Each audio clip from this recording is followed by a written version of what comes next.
Hello, music fans. You're watching Death by Unicorn, where we talk about metal, rock, and prog music.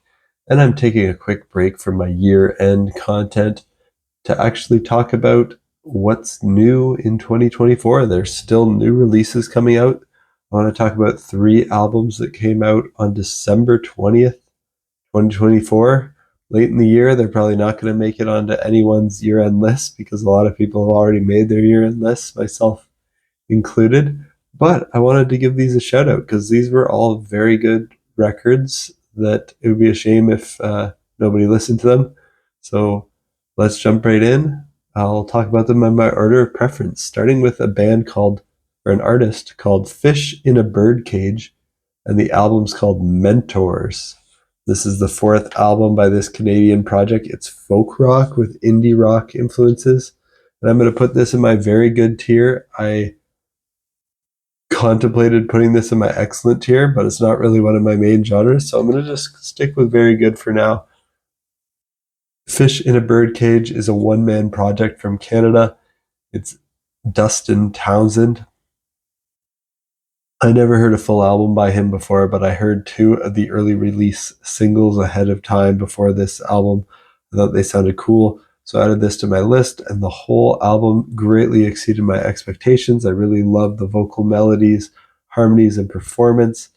The chord progressions of the songs are all pretty standard and not too complex, but the arrangements just sound amazing. There's lots of cello, piano, some songs with guitars, and even the occasional horn.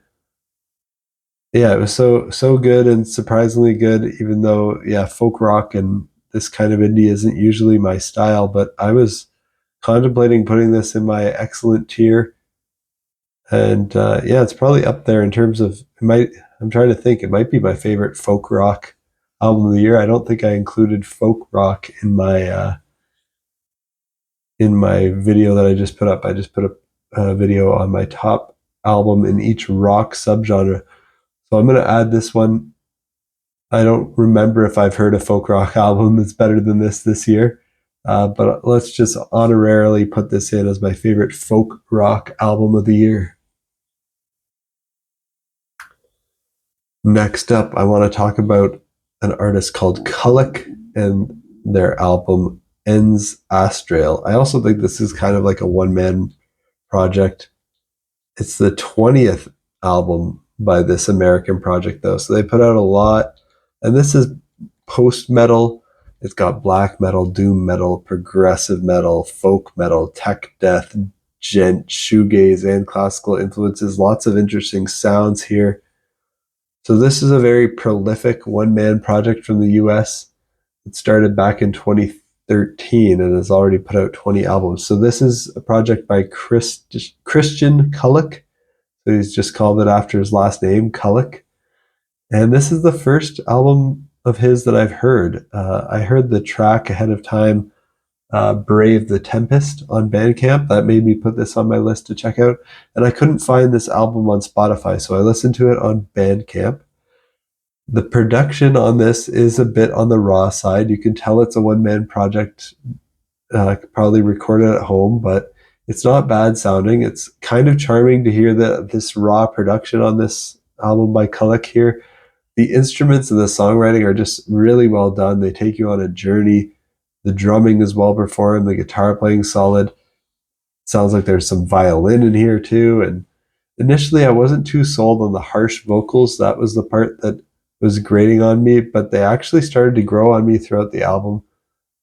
They don't immediately sound good in terms of like how they're executed to me, but they started to grow on me, and this has this kind of DIY charm. The fact that this one guy is doing everything and he does such a great job, and the music's relaxing and beautiful, even with some moments of just rawness and brutality. But it's actually interesting how this kind of heavy music can be just so relaxing, like you could almost fall asleep or meditate to it. So if that sounds good to you, check out Culak and the album Ens Astrale. And that one I'm putting in my very good tier. And last one, I'm also putting in my very good tier, but this one's an EP by a band called Frontierer, and it's The Skull Burned Wearing Hell Like a Life Vest as the Night Wept. That's the name of the EP. It's a very long name. And this is Mathcore from the UK. It's Mathcore, but it's got gent, hardcore, and technical death metal influences. Actually, this is a band. They're from Scotland. If you're a fan of bands like Car Bomb and Tony Danza Tap Dance Extravaganza, I think you'll like this. Again, this is a band that I've never listened to an album by them before, but I heard the opening track, The Skull Burned, on Bandcamp and added it to my list.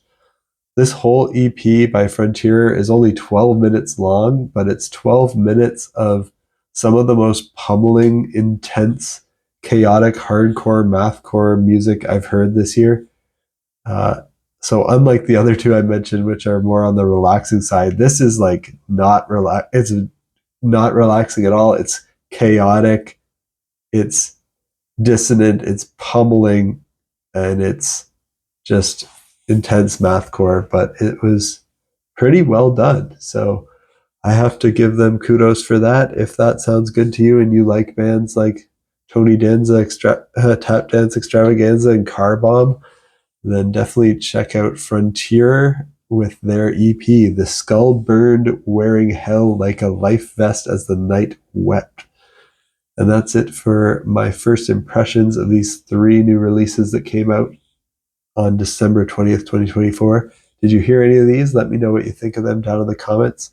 Hopefully my descriptions of some of these made you want to check them out if you haven't heard them yet. And if you do, definitely let me know if you like them or if you don't. And did anything else come out recently that you think I might enjoy? Let me know down in the comments and stay tuned for next time. Peace out.